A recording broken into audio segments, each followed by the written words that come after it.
వందనాలు, సలాం అలైకుం, నమస్తే. అందరూ బాగుండాలి అంటే దేశంలో ప్రజలు బాగుండాలి, మంచి వర్షాలు పడాలి, మంచి పంటలు పండాలి.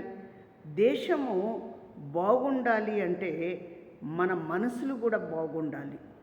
మన మనసుల్లో ఏ కుట్ర ఉండకూడదు. మనసులు ఎంత కాడికి దిగజారారో చూడండి. మనిషి యేసు ప్రభుని అనలేని మాటలు అన్నారు. మరియమ్మని ఎంతో గలీజ్గా తిట్టారు. ఎవరైతే మీడియా ముందు వచ్చి స్త్రీలు శ్యామల రాజు పూల గురించి అన్నప్పుడు, మరి స్త్రీలు మరియమ్మని తిట్టినప్పుడు మరి వాళ్ళు కూడా ఖండించాలి.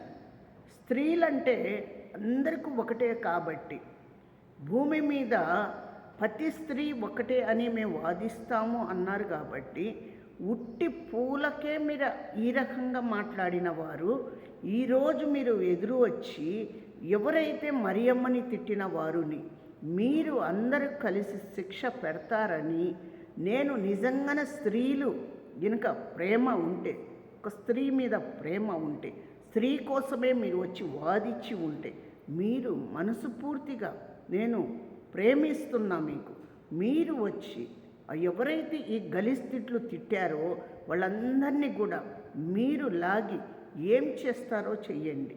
మరియమ్మని తిట్టే హక్కు ఎవరికి ఉంది? మరియమ్మ తిట్టే మాత్రపోళ్ళం మనము కాదు, యేసు ప్రభుకి అనే అంత మాత్రపోళ్ళము కాదు. మరొకటి, మీ దైవాన్ని మీరు దేవుడు అని మీ పేవిస్తే మా దేవుడిని మేము కూడా దైవంగా పూజిస్తున్నాము. మరియమ్మని తల్లిని అని పూజించేవారు కూడా ఉన్నారు. ఎందుకు మీ అంత అవసరము మీకు లేదు? దేవుడికనే ఆ అవసరము లేదు. సేవకులు ఏదన్నా అన్నారని నీకు తెలిస్తే మీరు అందరూ కలిసి ఒక చోట కూర్చొని దానికి ఏంటి అనేది మాట్లాడండి. మీరు తిట్టిన ప్రతి తిట్టుని కూడా దేవుడు తీసుకోలేడు, దేవుడు వెనక్కి తీసుకోలేడు. ఎందుకు అంటే దేవుడు శిక్ష పెడతాడు, మరి ప్రేమిస్తాడు. మాటకు శిక్ష కూడా పెడతాడు, మనిషిని ప్రేమిస్తాడు. అది దేవుడు అంటే, అది దేవతం అంటే. అందుకే మీరు నిజంగానే స్త్రీల మీద పోటీగానే, అంటే స్త్రీల మీద ప్రేమతోనే యేసుప్రభు వారికి తిట్టారా? స్త్రీల మీద ప్రేమతోనే మరియమ్మని తిట్టారా? అందుకోసమే మీకు గౌరవం ఉంటే వాళ్ళు తిట్టిన వారికి బయటికి లాగండి.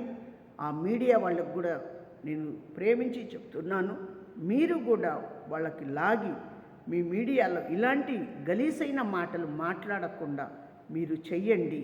మీకు కూడా మంచి ఆరోగ్యం ఇవ్వాలి, మీరు ముందుకు నడవాలని మీ అందరి కొరకు మేమందరం కూడా ప్రార్థన చేస్తాం.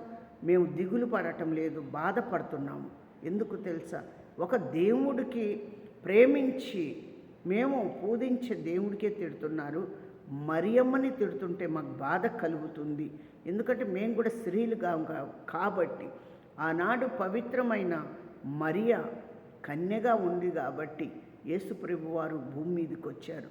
కానీ అలాంటి మరియమ్మకు తిడుతూ ఉంటే, ఆ రకంగా తిడుతూ ఉంటే మీరందరూ ఎట్లా నిద్రపోతున్నారో, మగోళ్ళైనా ఆడోళ్ళైనా ఎట్లా నిద్రపోతున్నారో, సమాజము ఎట్లా నిద్రపోతుందో అది వాళ్ళకే వదిలేస్తున్నా.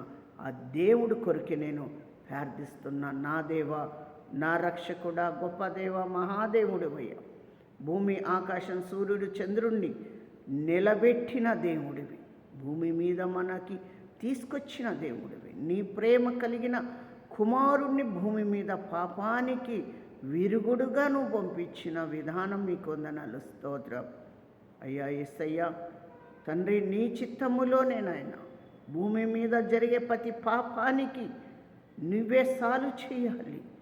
నువ్వే మార్గములో తోడుగా ఉండి ప్రతి వారుని పంట భూమితోని ప్రతి వారుని క్షమించే గుణం నీలో ఉంది కాబట్టి, ప్రతి వారుని కూడా మార్చే శక్తి నీలో ఉంది కాబట్టి నాయన అయ్యా యేసయ్యా, మీ నామానికే మహిమ, ఘనత, ప్రేమ, సమాధానం పరచండి.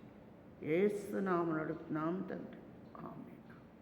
అందరికి వందనాలు. యేసు నామంలో అందరూ బాగుండాలి అంటే, అందరూ స్త్రీలు అనుకుంటే మరియమ్మ తల్లిని తిట్టిన ప్రతి తిట్టుని కూడా ముందుకు లాగండి, అడగండి. మీరు స్త్రీల మీద ప్రేమ ఉంది అన్నారు కాబట్టి